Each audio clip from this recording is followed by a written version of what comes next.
Guys வாங்க இன்னைக்கு மல்லி சீரியல்ல என்னென்ன நடக்குதுன்னு பார்க்கலாம். இப்பதான் ஃபர்ஸ்ட் டைம் என் சேனலை பாக்குறதா இருந்தா சப்ஸ்கிரைப் பண்ணிக்கோங்க. ராஜி மேடத்துக்கிட்ட வக்கீல் சார் சொல்றாரு, உங்ககிட்ட பத்திரம் ரெஜிஸ்டர் ஒன்றும் ஆகல, நீங்க என்ன பண்றீங்கன்னா உடனே விஜய் பணம் கேட்டாருல்ல, அவரை கூப்பிட்டு அவர் கேட்ட பணத்தை நீங்க கொடுத்துட்டு நீ கையெழுத்து போட்டாதான் நான் பணம் தருவேன் அப்படின்னு சொல்லிட்டு அவரை ரிஜிஸ்டர் ஆபீஸ்க்கு கூட்டிட்டு போய் கையெழுத்து வாங்கிருங்க, அப்பதான் இந்த சொத்தெல்லாம் உங்க பேர்ல மாறும் அப்படின்னு சொல்லிட்டு வக்கீல் சார் சொல்றாரு. ராஜேஸ்வரி மேனமும் யோசிக்கிறாங்க, சரி கையெழுத்து வாங்கி தரேன் அப்படின்னு சொல்லிடுறாங்க. அதுக்கப்புறம் இன்னொரு பக்கம் பார்த்தா மல்லி கிட்ட விஜய் பேசிக்கிட்டு இருக்காங்க. மல்லி எதுவுமே புரியாம சிந்திச்சுக்கிட்டே உட்கார்ந்துருக்காங்க.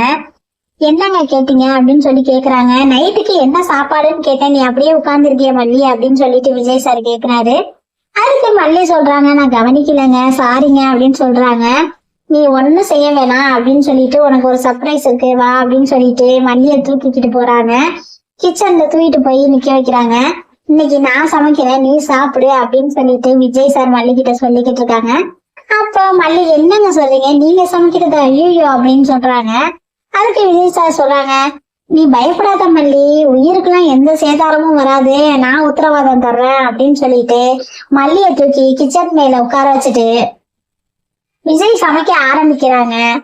மல்லி அதை பார்த்துட்டு சந்தோஷமா நினைச்சிட்டு மனசுக்குள்ள அப்படியே சிரிச்சிட்டு இருக்காங்க. அதுக்கப்புறம் என்ன நடந்திருக்குங்கிறத அடுத்து வரப்போற எபிசோட பார்த்து தெரிஞ்சுக்கலாம். தேங்க்யூ.